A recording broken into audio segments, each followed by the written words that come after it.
네, 감사합니다. 우리 말씀 같이 보시겠습니다. 이 시간 함께 오신 하나님의 말씀은 골로새서 1장 7절에서 12절까지 있는 말씀입니다. 골로새서 1장 7절에서 12절까지 있는 말씀, 우리 다 같이 한 목소리로 보시겠습니다. 이와 같이 우리와 함께 종된 사랑하는 에바브라에게 너희가 배웠나니 그는 너희를 위하여 그리스도의 신실한 일꾼이요 성령 안에서 너희 사랑을 우리에게 고한 자니라. 이로써 우리도 듣던 날부터 너희를 위하여 기도하기를 그치지 아니하고 구하노니 너희로 하여금 모든 신령한 지혜와 총명에 하나님의 뜻을 아는 것으로 채우게 하시고 주께 합당히 행하여 범사에 기쁘시게 하고 모든 선한 일에 열매를 맺게 하시며 하나님을 아는 것에 잘하게 하시고 그의 영광의 힘을 좇아 모든 능력으로 능하게 하시며 기쁨으로 모든 견딤과 오래 참음에 이르게 하시고 우리로 하여금 빛 가운데서 성도의 기업의 부분을 얻기에 합당하게 하신 아버지께 감사하게 하시기를 원하노라. 아멘. 할렐루야. 하나님의 크신 사랑과 은총이 이 자리에 나오신 모든 이들에게 충만하시길 주님의 이름으로 축원합니다. 우리 옆 사람 같이 한번 인사합시다. 하나님이 당신을 사랑하시니 저도 당신을 사랑합니다. 네, 사랑합니다. 마스크 벗으니까 행복하네요. 골로새서 1장 7절에서 12절까지 있는 말씀을 통해 교회를 위한 신실한 일꾼, 교회를 위한 신실한 일꾼이라는 제목으로 하나님 말씀 전하도록 하겠습니다. 오늘 우리는 지난 2019년 9월 24일부터 12월 1일까지 공부했던 20기 중보기도학교와 코로나가 한창이던 지난 2020년 9월 8일부터 11월 10일까지 온라인 70%, 오프라인 30%로 진행한 21기 중보기도학교의 공동 수료식을 행했습니다. 20기 중보기도학교 일당백을 감당하시는 세 분이 지원하셨습니다. 수료하는데 1년이 걸렸습니다. 바라기는 1년이 걸렸지만 수료생분들의 마음속에 그때 그 모든 과정을 마쳤을 때의 그 감동과 끓어오르던 열정이 아직도 그대로 이실 수 있기를 축원합니다. 21기는 발음이 안 되죠. 21기는 온라인 일기입니다. 더 이상 미루거나 손 놓고 있으면 정말 코로나에게 질 것 같았습니다. 그래서 화상회의 앱인 줌을 사용하여 참 재밌게 공부했습니다. 그리고 은혜롭게 마쳤습니다. 기도학교는 끝났지만 21기 분들 이제부터 본격적인 기도 생활입니다. 20기, 21기 생들은 욥기도대로 이단과의 전쟁에서 선봉에 선 이단 사이비 대책 모임인 진사모를 위해 기도합니다. 저들의 기도가 진사모를 도와 이단을 파하고 사이비를 멸하며 지옥의 문을 흔드는 능력이 되실 수 있기를 주님의 이름으로 축원드립니다. 코로나의 엄중함이 계속되지만 그럼에도 기도의 고리를 이어가는 것은 결단코 포기할 수 없습니다. 오늘 우리가 읽은 본문은 바울과 디모데가 골로새에 있는 성도들에게 보낸 편지입니다. 골로새는 크다라는 뜻을 가지고 있습니다. 이 골로새는 소아시아의 서남에 위치한 동서교통의 요지입니다. 동서사상의 교류 장소입니다. 모직과 피륙공업이 발달한 상공업의 중심지이며 여러 가지 종교와 철학이 흥왕했던 곳입니다. 그렇지만 그 무역로가 정책적으로 동쪽으로 이동함에 따라 이웃에 있던 히에라볼리, 라오디게아 이런 도시들이 번영하기 시작하면서 상대적으로 골로새는 쇠퇴하여 바울이 이곳을 찾았을 때에는 작은 도시가 되고 말았습니다. 이러한 곳에 교회가 세워진 겁니다. 실제로 골로새 교회는 언제 누구에 의해 세워졌는지 정확하지 않습니다. 그렇지만 빌레몬서에 보면 아마 바울에게서 복음을 들은 여기에 나오고 있는 에바브라가 빌레몬과 함께 세웠을 것으로 추정하고 있습니다. 에바브라. 오늘 본문은 이 에바브라에 대하여 이렇게 말합니다. 쉬운 성경입니다. 여러분에게 이 복음을 전한 사람은 에바브라였습니다. 그는 우리와 함께 복음을 전하는 일꾼이며 그리스도의 신실한 종입니다. 여기서 말하는 우리는 바울과 디모데를 말합니다. 이 에바브라가 바울과 디모데와 함께 복음을 전하는 일꾼이라 이야기합니다. 그리고 그리스도의 신실한 종이다 말씀하고 있는 겁니다. 이 에바브라를 수식하는 단어들을 좀 보십시오. 그 단어들의 신뢰와 존경, 사랑이 넘쳐나지 않습니까? 그러면 이 에바브라를 소개하는 사람이 누구입니까? 그는 복음으로 전 세계를 물들인 사람입니다. 놀라운 이적과 기적을 행하여 하나님 나라 건설의 최전선에서 달려갔던 사람이죠. 그리스도의 남은 고난을 그의 몸된 교회를 위해 자신의 육체 가운데 채운다 고백했던 사람입니다. 영혼 구원을 향하여 앞만 보고 달려가시죠. 나의 달려갈 길과 주 예수께 받은 사명, 곧 하나님의 은혜의 복음 증거하는 일을 마치라매 나의 생명조차 귀하게 여기지 않는다. 복음 전파에 있어 뒤도 돌아보지 않고 앞만 향하여 질주하신 분입니다. 신약성경의 반 이상을 집필하셨죠. 3차에 걸쳐 복음 전도를 했습니다. 그 거리가 얼마나 되는지 아십니까? 최소 15,000km에서 18,000km를 다니며 전도 여행을 한 분입니다. 여러분, 우리나라 남북 길이는 1100km라고 합니다. 1100km. 한라에서 백두까지 최소 14번, 16번을 왔다 갔다 하며 일평생 복음 증거 걸어다니며 전도하신 분이 바로 에바브라를 소개하고 있습니다. 누구입니까? 사도 바울이죠. 그가 지금 에바브라를 신실한 사람이라고, 나와 함께 일하는 일꾼이라고, 동역자라고, 개역 성경에 보면 사랑하는 사람이라고까지 인정하고 있는 겁니다. 사도 바울에 대해서 아십니까? 그는 사역에 있어서 완전 단호한 사람입니다. 1차 전도 여행을 마치고 2차 전도 여행을 떠날 때 그는 마가를 데려가는 것 때문에 바나바와 심하게 다투어 결별한 사람입니다. 그리고 신라를 데리고 떠난 사람입니다. 왜 이렇게 했는지 아십니까? 이 마가 때문입니다. 마가는 부유한 집 자제였습니다. 그 마가가 사는 집이 얼마나 큰지 다 아시잖아요. 성령이 처음 임했던 곳이 어디입니까? 마가의 다락방 아닙니까? 그곳에 120명이 들어가서 집회할 정도였습니다. 그런 집에서 살고 있던, 엄청난 집에서 살던 도련님, 이 마가가 바울과 바나바를 따라 1차 전도여행을 간 겁니다.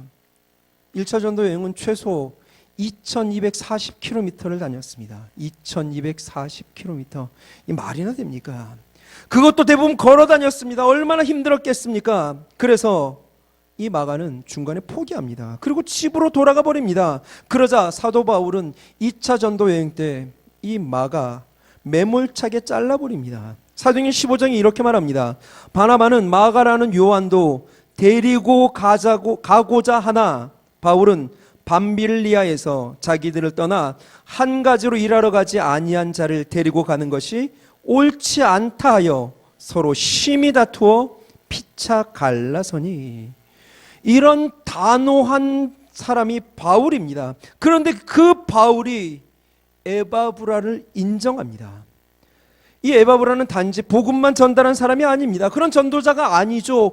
항상 골로새 성도를 위하여 그들의 하나님의 모든 뜻 가운데 완전하고 확실하게 설 수 있도록 날마다 간절히 기도한 사람입니다. 또 전심으로 가르친 그리스도의 신실한 일꾼입니다. 사도 바울이 인정한 신실한 일꾼이라면 믿을 수 있지 않겠습니까?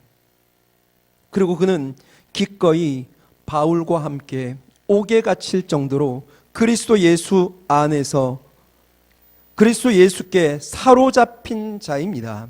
빌레몬서는 이렇게 증거합니다. 그리스도 예수 안에서 나와 함께 갇힌 자 된 에바브라와, 그렇게 사랑하고 신뢰했던 에바브라입니다. 그가 전한 골로새 교회의 사정, 사도 바울이 듣습니다. 가만히 있었겠습니까? 이 사도 바울은 골로새 교회 성도들을 골로새에 있는 성도들 곧 그리스도 안에서 신실한 형제들이라고 표현합니다. 그는 아마 신실한 에바브라가 가르친 사람이었기에 신실한 자들이라 생각했던 것 같습니다. 그 신실한 형제들의 이야기를 들은 이 사도 바울이 가만히 있지 못하고 이렇게 말합니다. 이렇게 행합니다. 쉬운 성경입니다. 우리 다 같이 한번 목소리를 읽어봅시다. 그 소식을 들은 날부터 우리는 여러분을 위해 계속 기도하고 있습니다. 우리는 여러분이 하나님의 뜻을 분별하게 되기를 기도하고 또한 하나님께서 영적인 지혜와 총명을 내려주시기를 기도합니다.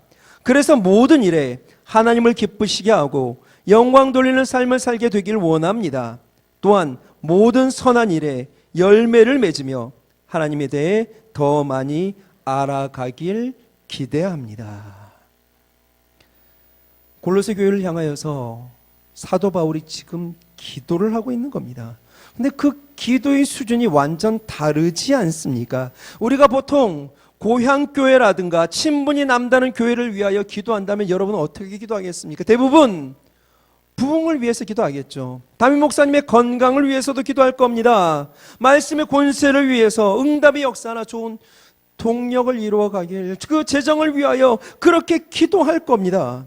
근데 이 사도 바울은 골로새 교회를 위하여 기도하는데 세상적인 어떤 가치나 어떤 부나 번영을 탐하며 간구하지 않습니다. 그가 구한 내용은 뭡니까? 전적인 하나님의 능력이 그들의 삶 가운데 나타나길, 하나님의 뜻이 그분의 영광이 그 열매가 나타나길, 그것만을 구합니다.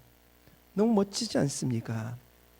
바라기는 저와 여러분 우리 모두의 기도 수준이 이 사도 바울을 넘어설 수 있기를 기대합니다. 우리를 구원하지도 우리를 온전케 하지도 못하는 그런 세상의 기준의 그 가치에 매인 기도가 아니라 그런 기도 이제는 내려놓고 하나님 마음을 시원케 할 기도로 진보하실 수 있기를 주님의 이름으로 축원드립니다. 저는 10절의 기도가 참 좋습니다. 우리 다 같이 한번 읽어봅시다. 시작. 모든 일에 하나님을 기쁘시게 하고 영광 돌리는 삶을 살게 되기를 원합니다. 또한 모든 선한 일에 열매를 맺으며 하나님에 대해 더 많이 알아가길 기대합니다. 아멘. 모든 선한 일에 열매 맺고 하나님에 대해 더 많이 알아가는 인생. 중보기도학교의 후속 양육 과정으로 기도 회복 학교를 시작했습니다. 기도 회복 학교는 몸으로 하는 기도와 일상의 기도를 가르칩니다. 삶의 기도, 그것이 자연스럽게 흘러넘쳐 기도를 회복하는 것을 목표로 하고 있습니다. 몸으로 하는 기도의 일환으로 지난 토요일 시각장애우 선교회와 연계하여 송정못을 함께 걸었습니다. 감사하게도 하나님께서는 그 가을을 만끽하기에 딱 좋도록 걷기에 참 좋은 날씨를 허락하여 주셨습니다. 저는 이날 아침 이 10절 말씀을 받았습니다. 그리고 몸으로 하는 기도의 과정 가운데 이 말씀이 그대로 살아서 저에게 다가오는 것을 경험했습니다. 이 10절 말씀, 이 기도를 저는 이렇게 읽었습니다. 첫 번째, 모든 선한 일에 다 열매가 맺히는 것은 아니다. 두 번째, 하나님에 대해 날마다 더 많이 알아가는 사람이 되라. 여러분, 선한 일인데요, 열매 대신 분쟁과 다툼이 일어나는 경우가 있습니다. 좋은 목적으로 시작한 선한 행동이 악한 결과로 나타나기도 합니다. 아이를 향한 부모의 그 선한 행동, 그런 것이 때로는 아이들에게 씻지 못할 생채기를 내기도 하지 않습니까? 상대를 배려한 선한 행동이 오히려 오해를 불러일으킬 때도 참 많지 않습니까? 시각 식구들과 식사할 때도 마찬가지였습니다. 앞이 보이지 않기에 나름 돕는다고 했던 어떤 행동들이 과도한 친절이 되어서 그분들을 언짢게 했다라는 이야기를 들었습니다. 선한 일이 다 열매 맺는 게 아닙니다. 내 입장의 선함을 강요하는 것은 때로 폭력이 될 수 있습니다. 여러분, 그럼 진정 선한 일이 열매 맺기 위해서는 어떻게 해야 될까요? 제가 깨달은 바는 반보 정도만 앞서가면 됩니다. 반보 정도만 앞서가면 됩니다. 시각 식구들과 함께하는 몸기도를 시작하기 전에 시각장애 후 선교회를 이끌고 계신 윤광계 권사님을 통하여 주의사항을 드렸습니다. 이렇게 말씀하셨습니다. 눈은 보지 못해도 나를 사랑하고 나를 얼마나 위해 주는지를 그분들은 옆에 서기만 해도 알아요. 그러니까 최대한 사랑의 마음과 친절을 담고 걸어주세요. 반보 정도만 앞서서 걸어주세요. 그분들이 여러분의 팔을 잡고 편하게 걸을 수 있도록 자연스럽게 팔을 떨어뜨리시고 긴장하지 마시고 늘 걷던 대로 편하게 걸으시면 어려움이 없으실 겁니다. 그리고 반보만 앞서 걸음을 통하여 풍성한 열매를 하나님께서는 경험하게 하셨습니다. 시각장애인 선교회원들과 함께하는 몸으로 하는 기도, 그 목표는 두 가지였습니다. 함께 걷는 가운데 그들 속에 거하시는 하나님 발견하기, 걸으며 끊임없이 기도하기. 쉽지 않았습니다. 그분들의 눈이 되자니 자연 기도 대신 말을 많이 할 수밖에 없었습니다.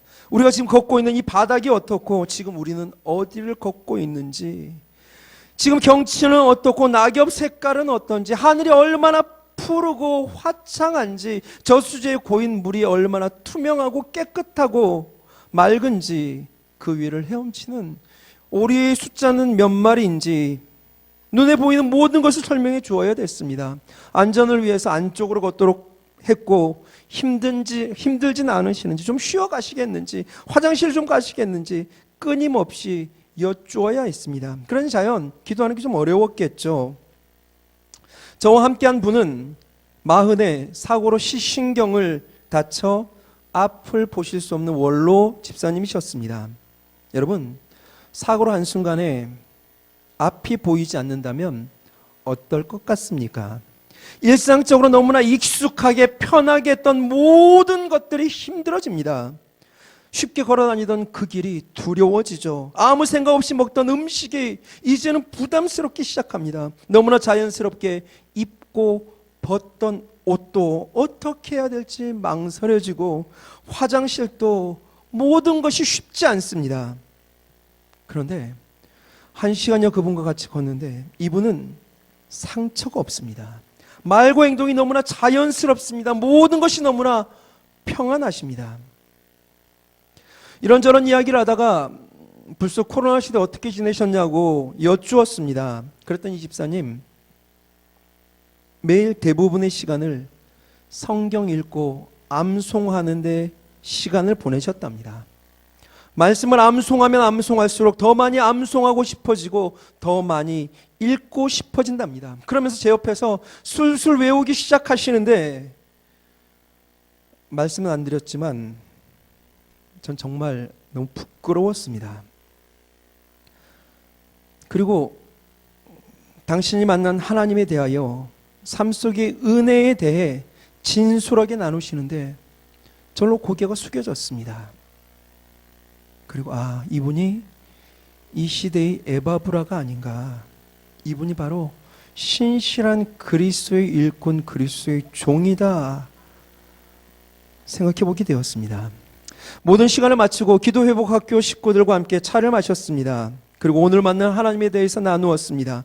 많은 이야기가 오고 갔습니다. 그런데 아직도 제 가슴에 새겨진 장면이 두 가지가 있습니다. 한 집사님이 같은 선교의 친구와 짝이 되셔서 함께 걸었답니다. 이런저런 이야기를 하는데, 그 함께 걸었던 그분께서 지난주에 산에 올라갔다가 너무 아름다운 낙엽을 보셨다고 이야기하셨답니다.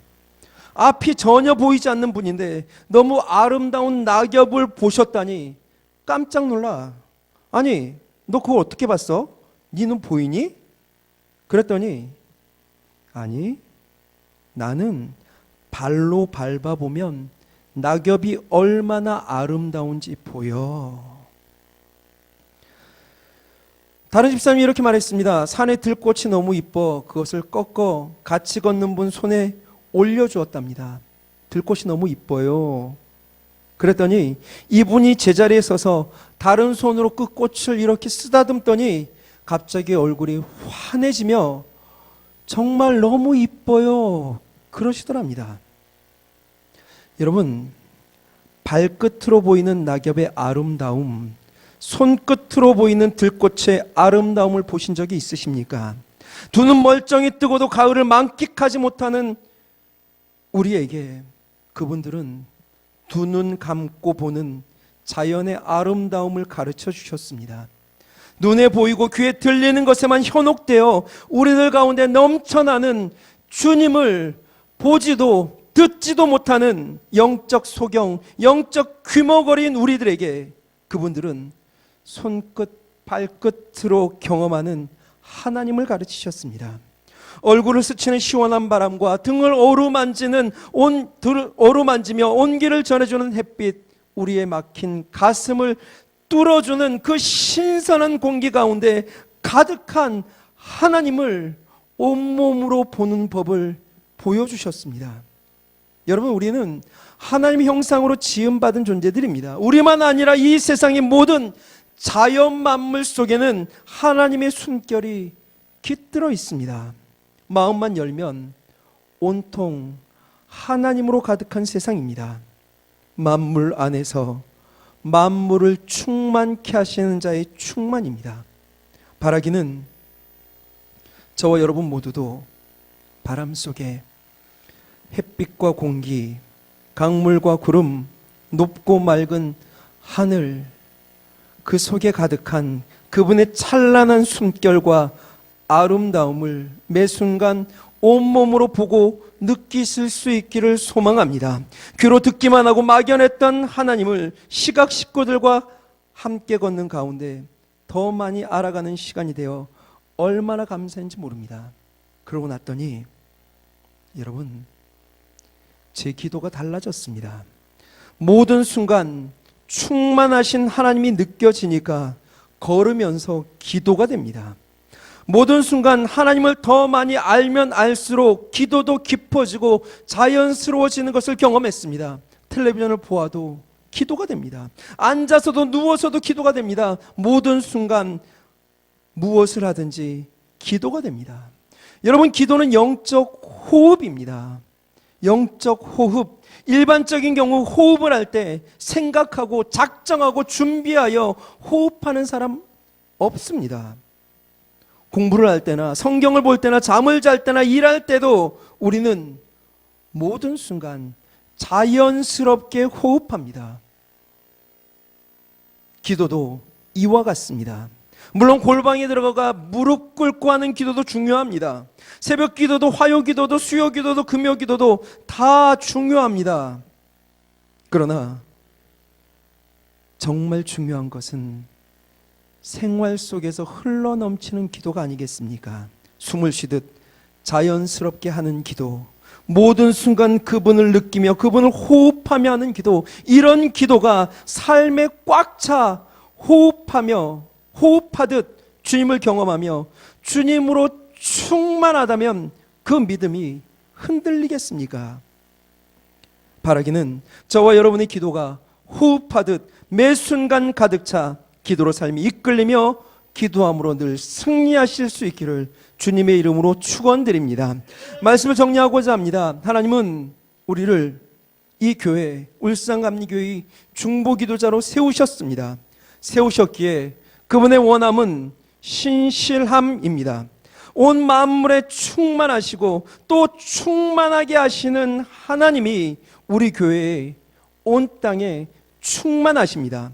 매 순간 그 하나님을 호흡함에 신실하십시오. 그 하나님께 호흡하듯 매 순간을 기도하며 살아감에 신실하십시오. 교회를 위한, 그리스도를 위한 신실한 일꾼으로 중보자로 엎드릴 때 하늘 문을 열고 닫으며 대적의 문을 파하는 강력을 소유해 귀한 제단에 더 귀하게 더 온전히 쓰임받는 진정한 중보자의 삶 누려 살아가실 수 있기를 주님의 이름으로 축원드립니다.